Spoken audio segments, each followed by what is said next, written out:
Assalamualaikum warahmatullahi wabarakatuh. Perkenalkan, kami dari kelompok 10. Di sini kelompok kami akan mempresentasikan tentang studi kasus perhitungan modal kerja PT Nippon Indosari Korpindo Tbk pada tahun 2020 sampai 2021.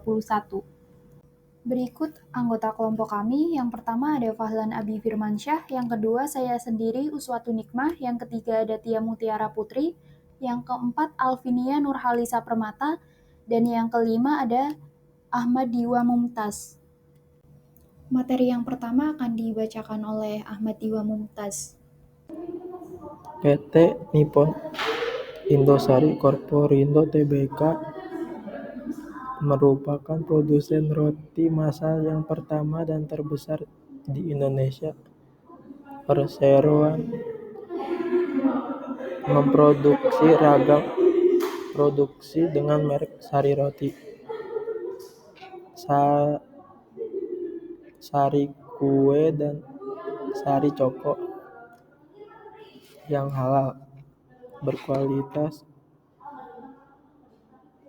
aman dikonsumsi, dan terjangkau oleh rakyat. Saat ini perseroan mengoperasikan 14 pabrik yang berlokasi strategis dengan sebaran distribusi lebih dari 88.000 titik penjualan pada kanal modern maupun kanal tradisional di seluruh Indonesia. Sejak tahun 2010 mencatatkan saham di Bursa Efek Indonesia dengan kode emisi ROTI.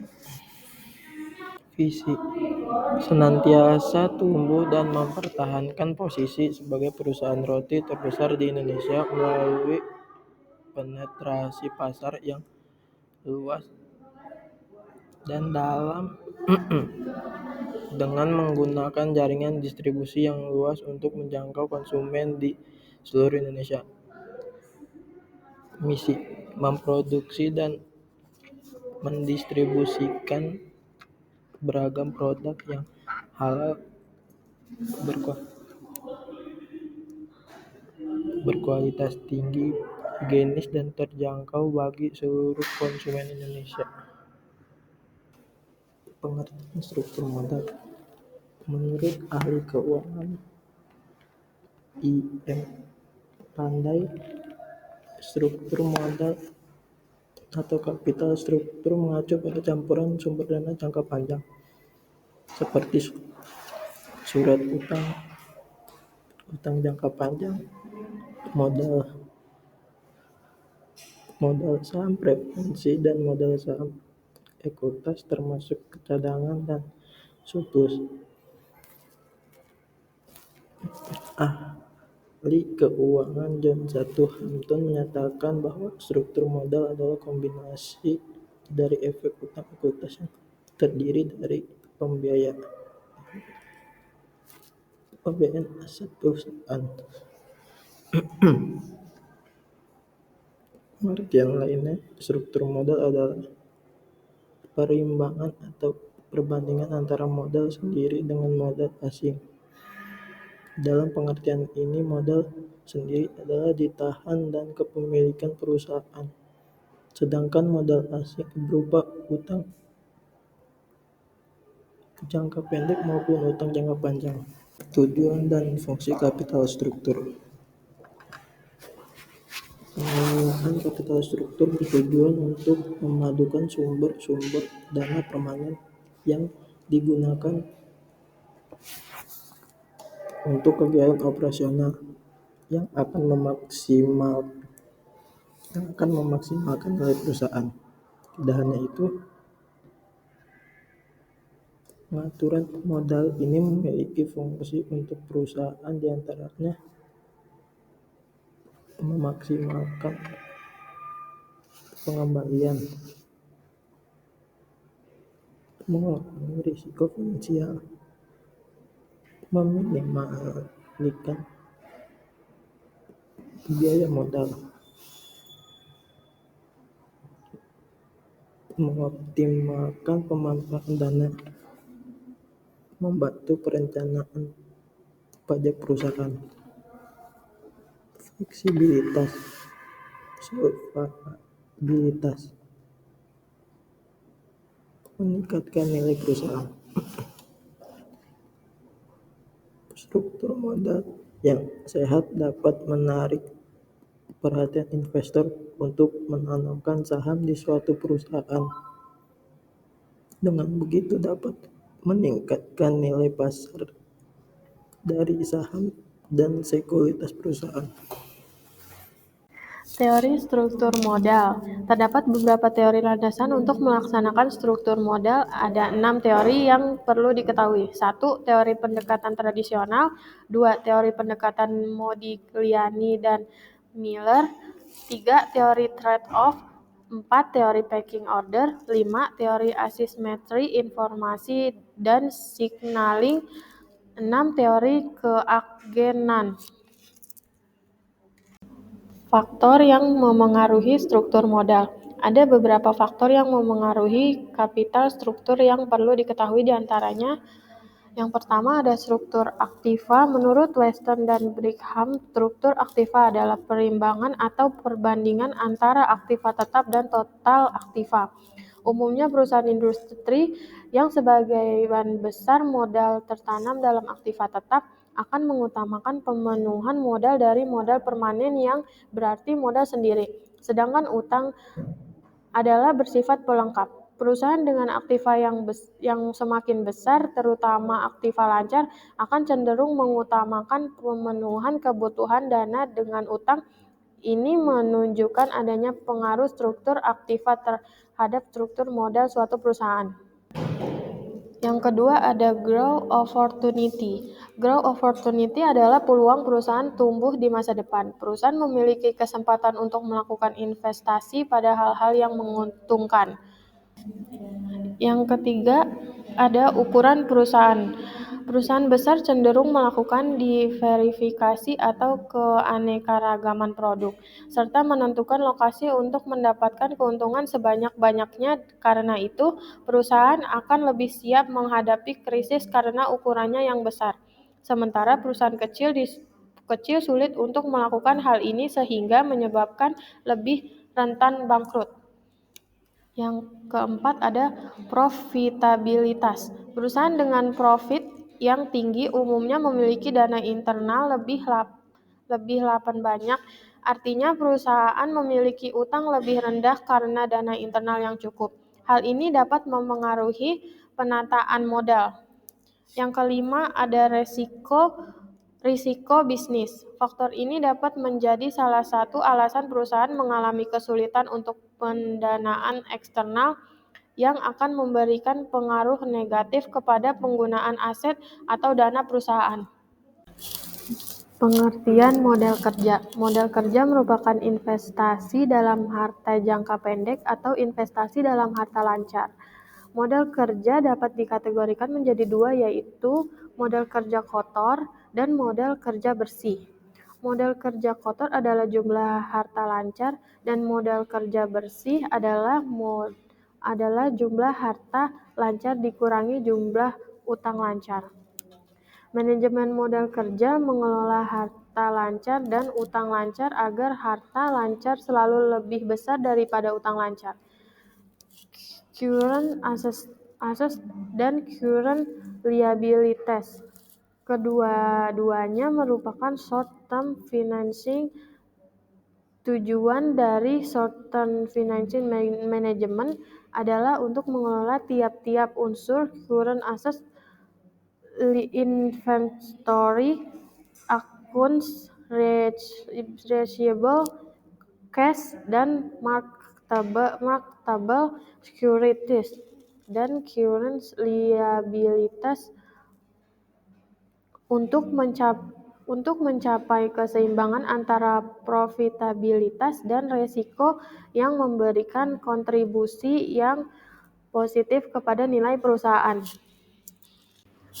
Konsep modal kerja. Di sini ada konsep kuantitatif, ada konsep kualitatif, dan konsep fungsional. Berikutnya yaitu ada satu modal kerja permanen, yaitu modal kerja yang selalu harus ada dalam perusahaan agar perusahaan dapat menjalankan kegiatannya untuk memenuhi kebutuhan konsumen. Modal kerja permanen dibagi menjadi dua macam, yaitu modal kerja primer dan modal kerja roman. Yang pertama, modal kerja primer adalah modal kerja minimal yang harus ada dalam perusahaan untuk menjamin agar perusahaan tetap bisa beroperasi. Yang kedua, modal kerja normal merupakan modal kerja yang harus ada agar perusahaan bisa beroperasi dengan tingkat produksi normal. Yang kedua yaitu modal kerja variabel, yaitu modal kerja yang jumlahnya berubah-ubah sesuai dengan perubahan kegiatan ataupun keadaan lain yang mempengaruhi perusahaan. A. Modal kerja musiman merupakan modal kerja yang dibutuhkan untuk mengantisipasi apabila ada fluktuasi kegiatan perusahaan. Misalnya perusahaan biskuit harus menyediakan modal kerja lebih besar pada saat musim hari raya. Yang B. Modal kerja siklis, yaitu modal kerja yang jumlah kebutuhannya dipengaruhi oleh fluktuasi konjungtur. Yang C. Yaitu modal kerja darurat. Modal kerja ini jumlah kebutuhannya dipengaruhi oleh keadaan darurat yang terjadi di luar kemampuan perusahaan. Selanjutnya yaitu kebijakan modal kerja. Pertama, kebijakan konservatif. Merupakan kebijakan konservatif pemenuhan modal kerja yang lebih menggunakan sumber dana jangka rencana banyak panjang dibandingkan sumber dana jangka pendek. Kedua, kebijakan moderat. Perusahaan membiayai setiap aktivitas dengan dana yang jangka waktunya kurang lebih sama dengan jangka waktu perputaran aktivitas tersebut. Yang ketiga, kebijakan agresif. Dalam kebijakan agresif, perusahaan menandai asetnya dengan sumber dana jangka pendek. Berikutnya itu ada penentu besarnya modal kerja. Faktor-faktor yang mempengaruhi besar kecilnya kebutuhan modal kerja diantaranya skala usaha perusahaan, kedua aktivitas perusahaan, ketiga volume penjualan, keempat pekerjaan teknologi, selanjutnya periode perputaran atau periode terikatnya modal kerja, dan terakhir pengeluaran kas rata-rata setiap hari. Yang selanjutnya menentukan kebutuhan modal kerja.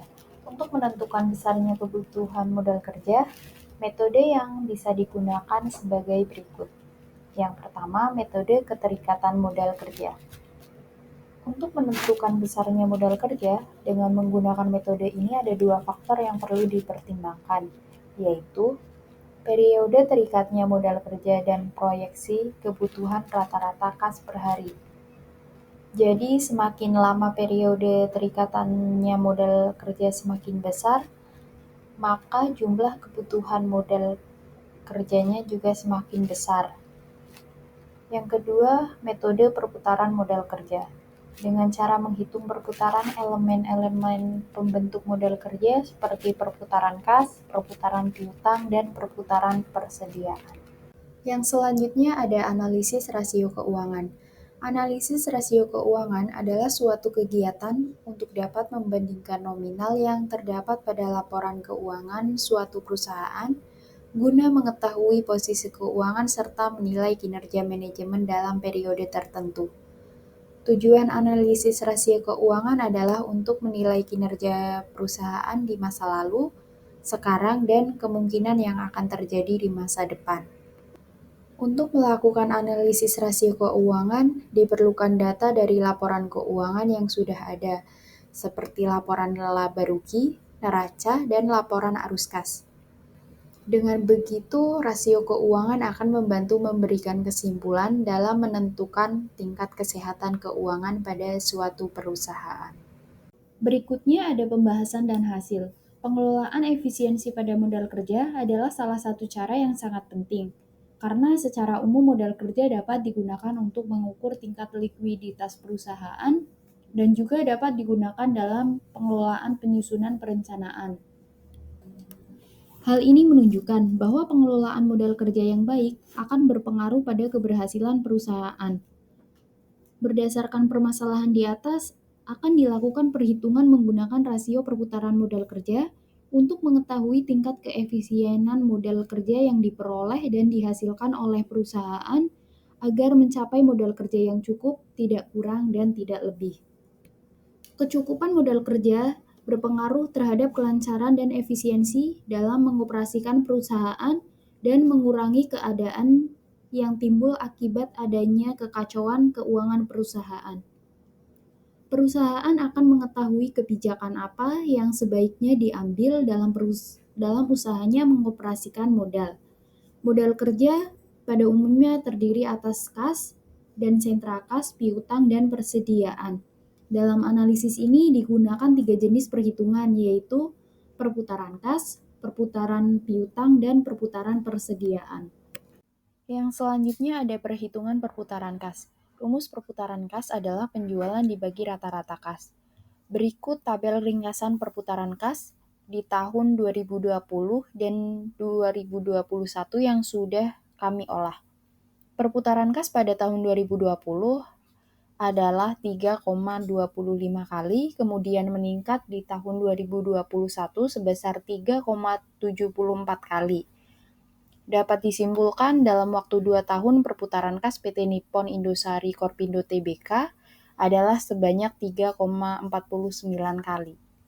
Berikut adalah periode perputaran kas. Rumus periode perputaran kas adalah jumlah hari dalam 1 tahun atau 360 hari dibagi perputaran kas.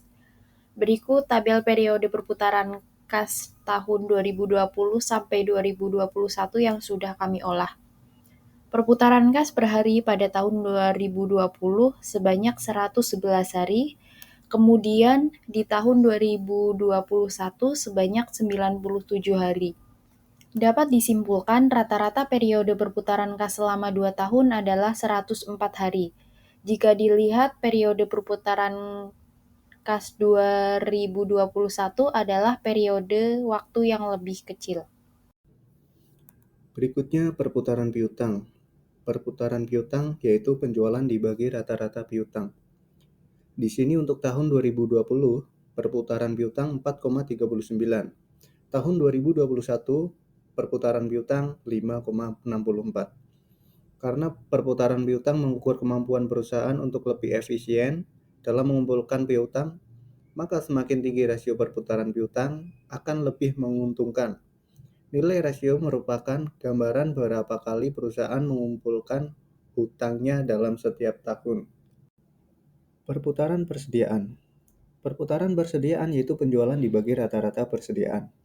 Tahun 2020, perputaran persediaan 9,24. Tahun 2021, perputaran persediaan 9,32. Berdasarkan hasil analisis perputaran persediaan, diketahui bahwa hasil analisis perputaran persediaan PT Nippon Indosari Korpindo Tbk pada tahun 2020-2021 yaitu sebesar 9,24 kali dan 9,32 kali.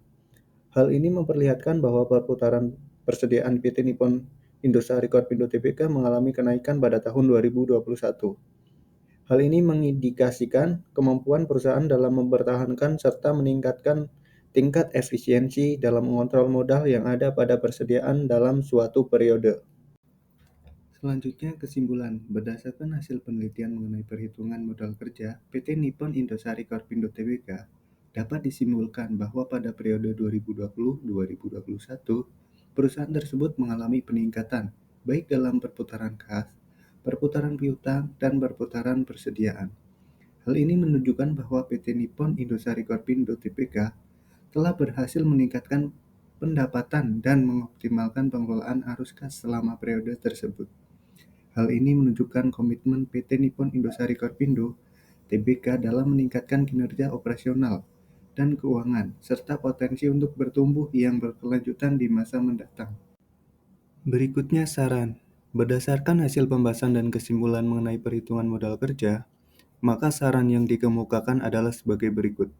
Yang pertama, peningkatan pendapatan berkelanjutan.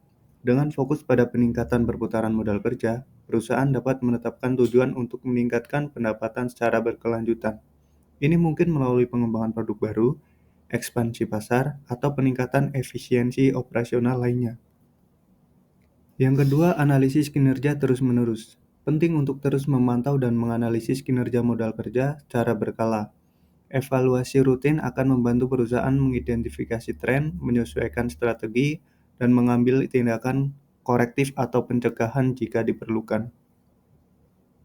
Sekian presentasi yang dapat kami sampaikan, kurang lebihnya mohon maaf. Wassalamualaikum warahmatullahi wabarakatuh.